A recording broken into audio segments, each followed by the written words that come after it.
प्यारे बच्चों नमस्कार। मैं मोहम्मद शमसूल अंसारी जीडी गोयनका गया बिहार से आज पुनः कक्षा छठवीं के लिए संधि प्रकरण आप सब लोगों के समक्ष लेकर के प्रस्तुत हुआ हूं। मैंने पिछले वीडियो में आपको दीर्घ संधि का नियम बताया था और पहचान के लिए यह बताया था कि जब शब्द के मध्य में, जैसे नियमानुसार है आ का चिन्ह आ रहा है, प्रधानाचार्य आ का चिन्ह आ रहा है, जब भी आ का चिन्ह आए या फिर मध्य में ई का चिन्ह आए और या फिर मध्य में ऊ का चिन्ह आए तो वह दीर्घ संधि होता है। मैंने यह आपको बता दिया था। आज पुनः हम गुण संधि पर चर्चा करेंगे कि गुण संधि किसे कहते हैं। तो आइए देखते हैं। सबसे पहले गुण संधि का नियम यह कहता है कि जब अ और आ स्वर के बाद छोटी या बड़ी आए या फिर ऊ या बड़ा हुआ है, ठीक है, या फिर री आए तो वह किस में परिवर्तित हो जाता है? वह परिवर्तित होता है, आपको आसानी के लिए मैं बता रहा हूँ, ए ओ आर में। वह स्वर क्रमशः किस में परिवर्तित होता है? अर्थात देखिए, अ के बाद ई आए तो ए हो जाता है, आ के बाद ई आए तब भी ए होता है, या फिर अ के बाद बड़ी ई आए तब भी ए होता है, और आ के बाद फिर बड़ी ई आए तो ए होता है। कहने का तात्पर्य यह है कि सबसे पहले क्या बनता है?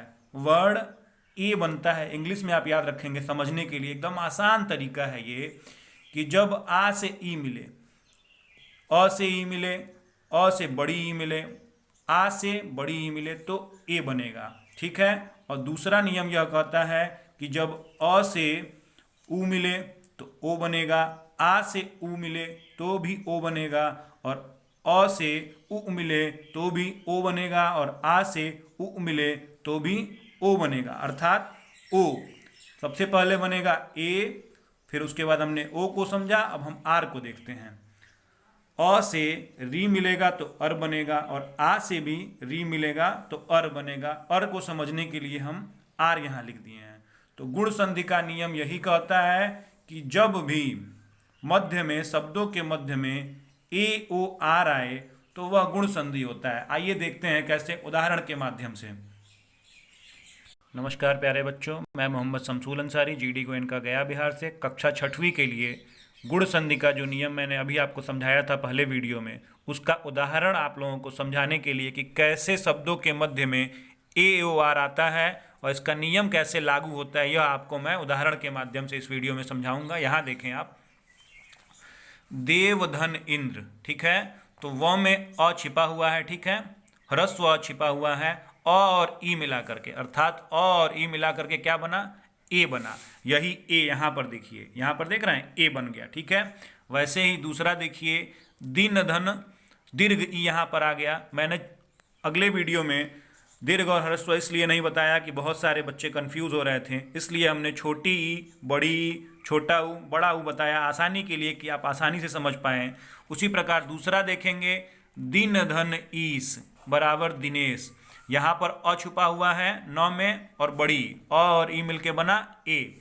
उसी प्रकार आ धन ई मिल करके बना ए, ठीक है। फिर रमा है तो आ धन बड़ी ई मिल करके बना, दीर्घ ई मिल करके बना ए।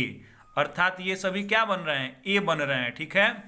तो रमेश, महेश, दिनेश, देवेंद्र, इन सभी के मध्य में ए आ रहा है। एक की मात्रा यहाँ भी, एक की मात्रा यहाँ भी, एक की मात्रा रमेश में भी।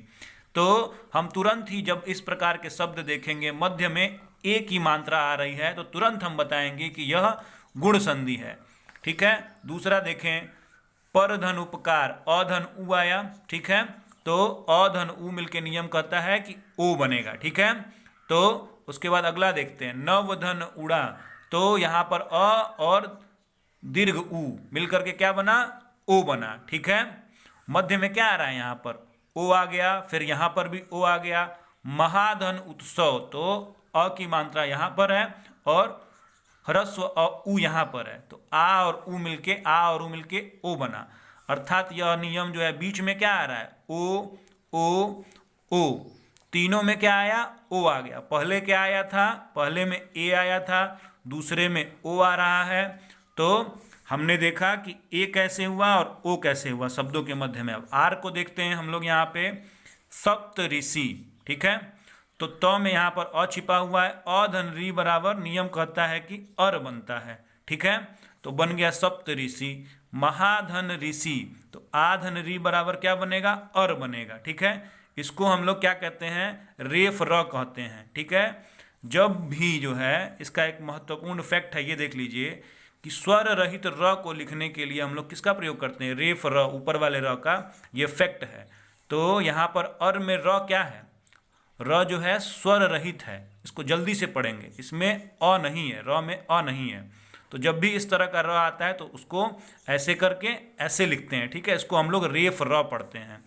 तो हम लोग देख लिए थे कि मध्य में ए आए या फिर ओ आए शब्दों के मध्य में, या फिर शब्दों के मध्य में आर आए, सप्त ऋषि, इस तरह का रेफ वाला आए तो हम तुरंत पहचान लेंगे कि यह गुण संधि है। आशा करता हूँ आप लोगों को समझ में आया होगा।